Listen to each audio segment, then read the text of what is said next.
Bagaimana sekarang petunjuk Nabi Sallallahu Alaihi Wasallam yang menerjemahkan Al-Quran supaya dalam mencari pasangan ini sesuai dengan petunjuk-petunjuk Quran dan Sunnah sehingga kehormatan kita itu tetap terjaga. Apakah kemudian, mohon maaf, aturannya mesti cari pindah sana sini, kemudian mulai lihat misalnya biodatanya dan sebagainya? Apa yang harus ditentukan, yang harus diketahui? Maka Nabi membuat 4 aturan. Perhatikan di sini. 1. Tunkahul mar'atu li arba'in. Untuk perempuan, seseorang itu dinikahi, seorang perempuan itu motifnya kata Nabi ada 4. Perhatikan. Kalau kita akan menjalin ta'aruf, bapak ibu punya anak akan dita'arufkan, maka Nabi memberikan pesan, perhatikan 4 hal ini. 1. Tunkahul mar'atu li arba'in. 1 limaliha, karena faktor hartanya, faktor ekonomi. Yang kedua, li jamaliha, parasnya, kecantikannya. Ketiga, li nasabiha, latar belakangnya. Dan keempat, li diniha, agamanya. 1. Faktor ekonomi, harta bendanya. Kedua, parasnya. Ketiga, latar belakangnya. Dan keempat, kekuatan agamanya. Kalau yang keempat ini yang menjadikan prioritas, maka akan beruntung bahagia dalam jalinan rumah tangga yang akan dicapai. Perhatikan. 1 apa? Ekonomi hartanya. Kedua apa? Parasnya. Ketiga apa? Sekarang lihat, saya akan beri garis ini. Kenapa hadis ini diturunkan? Ditambahkan yang keempat, umumnya manusia kalau ingin berpasangan itu umumnya selalu terfokus pada yang 3 ini. Ya?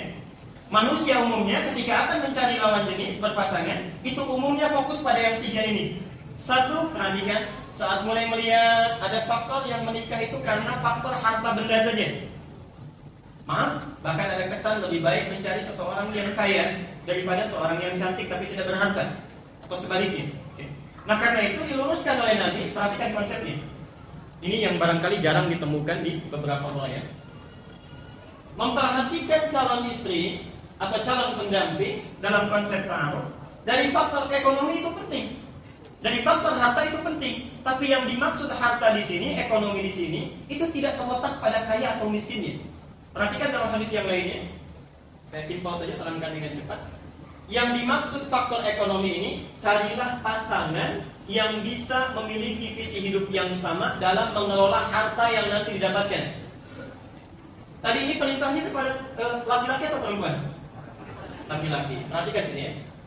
Seakan-akan Nabi menyampaikan, seorang laki-laki bila mencari calon istri, maka carilah istri nanti yang pandai mengelola hartanya, bisa hidup bersamanya, mohon maaf, bisa hidup bersamanya, menyesuaikan dengan pendapatan dan bisa mengelola apa yang bisa dihasilkan oleh suami itu.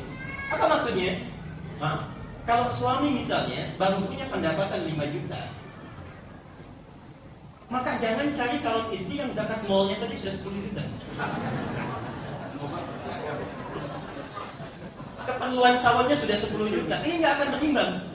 Maka keterangan pertama, perempuan itu dinikahi karena hartanya, maksudnya bukan berarti cari yang kaya, cari yang hartanya melimpah, bukan. Tapi perhatikan bagaimana sikap kemampuan calon istri itu sehingga bisa menjaga hartanya, mengelola sesuai dengan pendapatan yang bisa dia hasilkan dalam kehidupannya. Jelas sampai di sini? Kedua, pelan-pelan. Kalau agak cepat, tolong angkat tangan saja supaya saya bisa kurangi sedikit.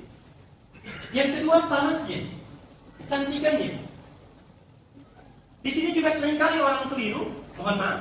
Yang dimaksud dengan panas di sini, memang secara lahiriah itu kita melihat yang cantik, ya?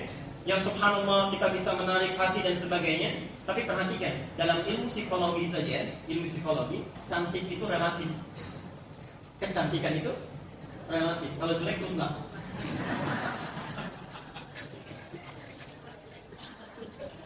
Makanya dengan yang jelek kan? Lihat sini sebentar.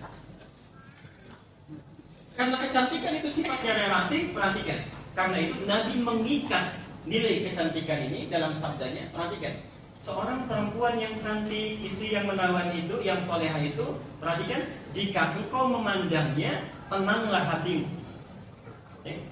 Jika engkau menatapnya, merasa tentram keadaan dirimu. Jadi kecantikan itu tidak hanya dilihat parasnya, bisa yang ini nilainya 100, ini 75, ini 80, bukan itu maksudnya. Tapi siapapun, bagaimanapun keadaannya, kalau kita bisa melihat perangainya, keadaannya, lihat wajahnya saja, hati sudah tentram. Al-Bukhari nomor hadis yang kelima. Saya ingin tanya, Khadijah, istri Nabi lebih daripada 4. Khadijah dengan Zainab itu cantik mana?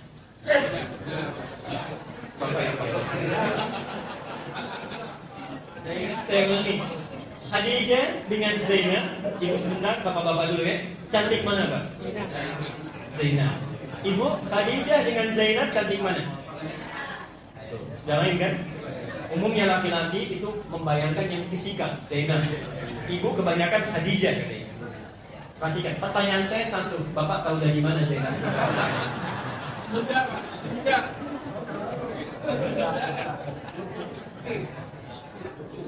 Lihat sini, saya gambarkan ya. Zainab itu kalau tertatap oleh seorang lelaki, itu mata tak berkedip, wajah tak berpaling. Mata tak berkedip, wajah tak. Jadi kalau antum para suami pulang ke rumah, lihat istri, mata tak berkedip, wajah tak berpaling, itu milik Zainab.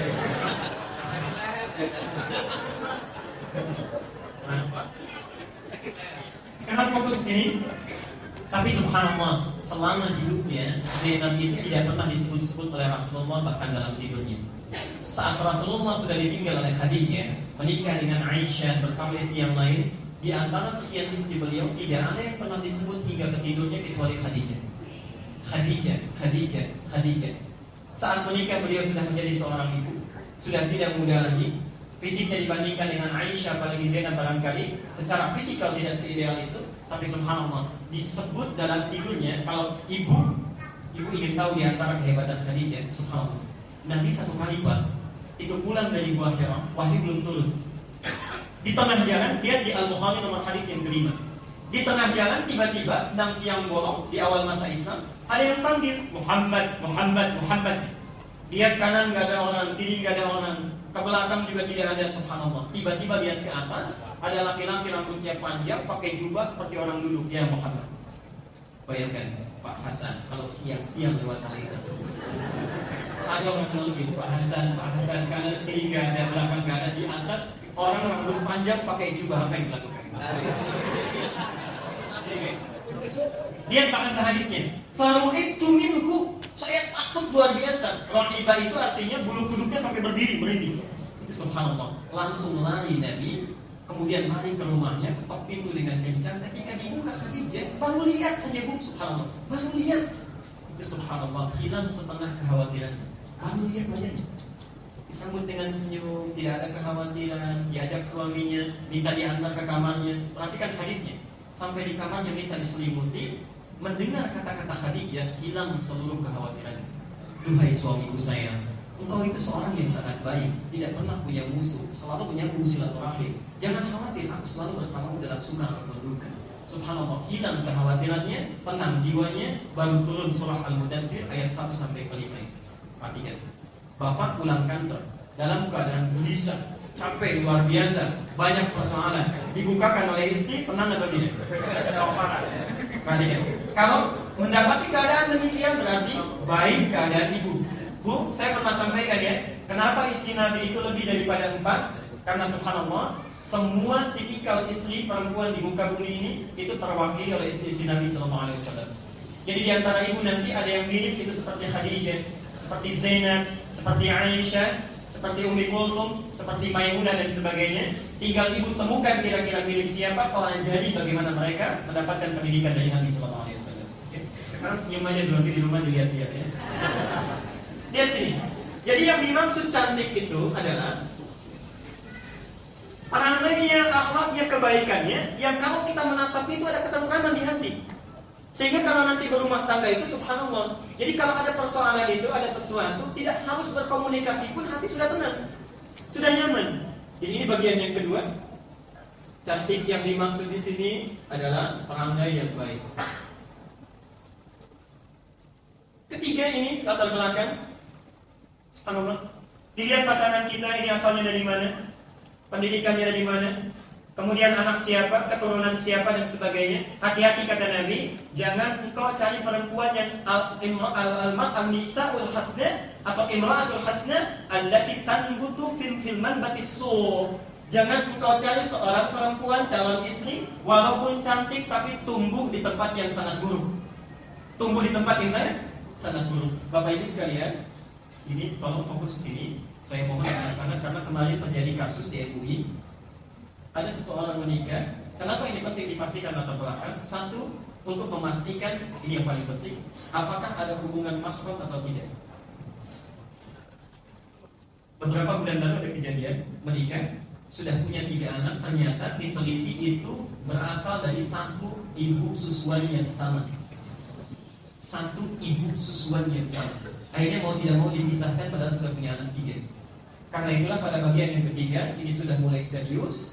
Dicari latar belakangnya, ada hubungan mahram atau tidak, cari kesesuaiannya dengan calon suaminya, sehingga ketika berumah tangga ada kebaikan yang bisa didapatkan. Yang keempat, ini yang terakhir, dan ini yang paling penting, faktor agama.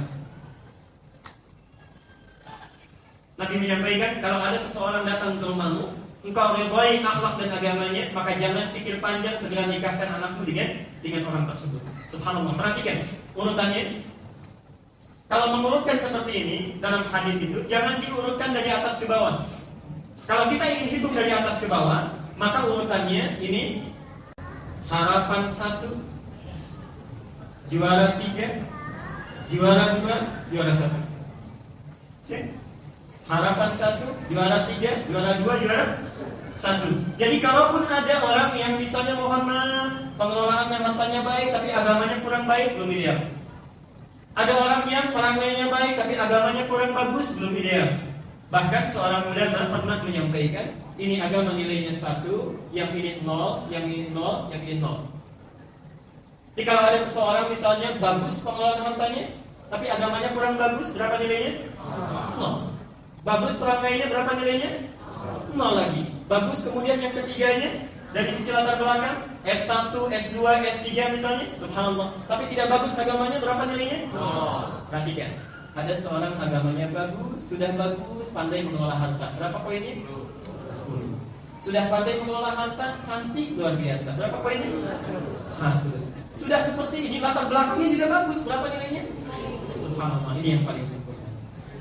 Kalau sudah datang yang seperti ini, sudah kelihatan, jangan ditunggu, segera langsungkan. Mudah-mudahan dengan itu bisa mendapatkan konsep ta'aruf yang paling baik. Jelas sampai sini? Baik. Mas Andika kira-kira berapa poinnya? Baik. Terus dilihatnya? Insyaallah.